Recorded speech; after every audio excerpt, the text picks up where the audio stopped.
Welcome class 8th Sakina public school. बच्चों, हमारा 4th chapter chemical reaction की बुनियाद पर है। इससे पहले हमने केमिकल इक्वेशन के बारे में पढ़ा था। केमिकल रिएक्शन के बारे में हमने आपको बताया था कि ये कई शक्लों में होता है। केमिकल रिएक्शन हमने बताया था कि ये कॉम्बिनेशन की शक्ल में होता है, जब दो एलिमेंट्स एज ए रिएक्टेंट एक दूसरे से मिलकर कोई केमिकल रिएक्शन करते हैं और एक थर्ड प्रोडक्ट तैयार होता है, ऐसे रिएक्शन कॉम्बिनेशन रिएक्शन कहलाते हैं।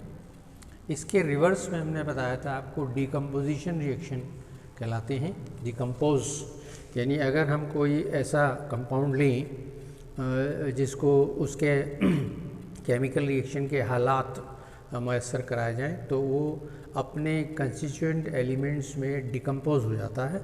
ऐसे टूटने को इस ऐसे एनालिसिस को डिकम्पोजिशन रिएक्शन कहते हैं। इसमें डिकम्पोजिशन में जो चीज़ें बन के तैयार होती हैं उनमें कुछ ऑक्साइड्स भी हैं। फिर हम ऑक्साइड्स के बारे में बात करते हैं कि ये एसिडिक हो सकते हैं, बेसिक हो सकते हैं, एम्फोटेरिक हो सकते हैं या फिर न्यूट्रल हो सकते हैं। न्यूट्रल ऑक्साइड भी, जैसे कार्बन मोनोऑक्साइड एक न्यूट्रल ऑक्साइड है जो ना तो एसिडिक है, ना बेस है, ना एम्फोटेरिक है। बहरहाल उसके बाद इस एनालिसिस में हम एक इलेक्ट्रोलाइटिक एनालिसिस की बात भी करते हैं। इलेक्ट्रोलाइसिस ही जो बिजली या इलेक्ट्रिक की मदद से या इलेक्ट्रोड्स की मदद से जो एनालिसिस होता है वो इलेक्ट्रोलाइसिस कहलाता है। और इसी में हमने बताया था कि कुछ ऐसे रिएक्शन भी होते हैं जिनमें एक प्रिसिपिटेट बन के तैयार हो जाता है, प्रिसिपिटेशन रिएक्शन।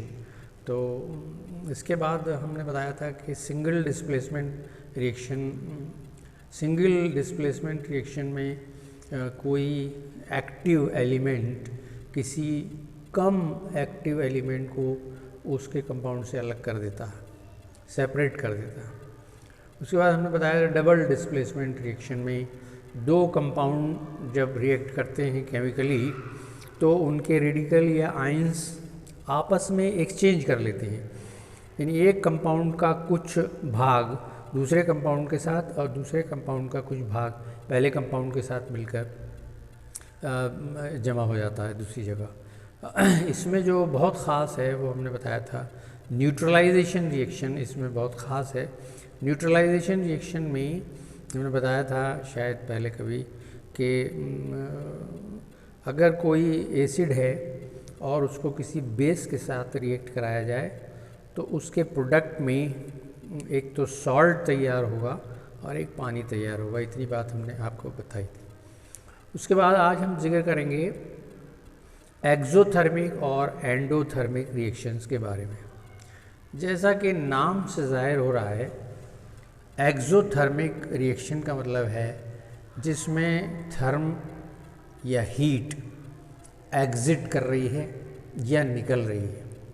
कोई ऐसा रिएक्शन हो रहा हो जिसमें हीट निकल रही हो, एक्सोथर्मिक रिएक्शन कहलाता है।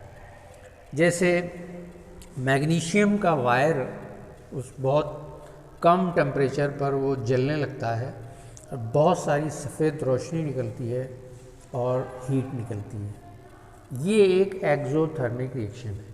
इसी तरह अगर हम किसी लकड़ी को जलाएं तो बहुत सारी हीट निकलेगी और रोशनी भी निकलेगी, लाइट एंड हीट बोथ। इस तरह के रिएक्शन जो हैं वो एक्सोथर्मिक रिएक्शन कहलाते हैं। जैसे अगर पानी को बर्फ़ बनाने के लिए रखा जाए तो पानी से इसकी हीट जब तक निकलेगी नहीं ये ठंडा नहीं होगा।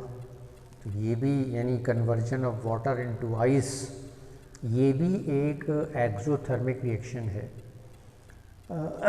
इसी तरह से अगर वाटर वेपर है तो बहुत गर्म होता है, even it is hotter then boiling water.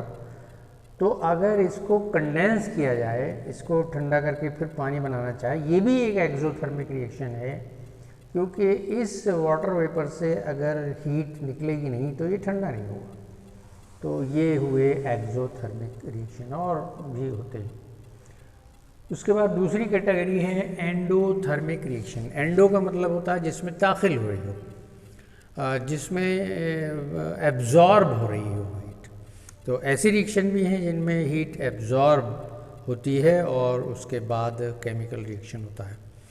जैसे अगर जैसे आपकी बुक में जो दिया है वो दिया है कि अगर for example water absorbs heat when it evaporates. Simple है, अगर पानी को एवापोरेट कराना है तो उसके लिए पहले उसे बॉयल करना पड़ेगा। जब आप उसे बॉयल करेंगे तो बहुत सारी हीट उसमें एब्जॉर्ब होगी और तब एवापोरेशन होगा। इसी तरह से अगर बर्फ़ को मेल्ट कराना है, यानी उसको पानी में बदलना है, तो बहुत सारी जो हीट है वो एब्जॉर्ब होगी, उसके बाद ही मेल्टिंग हो पाएगी आइस की। और इसमें एक और डिसोल्यूशन ऑफ ग्लूकोज, इसमें बताया है कि ग्लूकोज भी जब पानी में घुलता है, याद रखने की बात है, तो ये एक एंडोथर्मिक रिएक्शन कहलाता है। इसमें हीट की ज़रूरत पड़ती है उसके डिसोल्यूशन के लिए। ये चैप्टर यहाँ पे ख़त्म होगा, उसके बाद इसका टेक्स्ट आपको मिलेगा।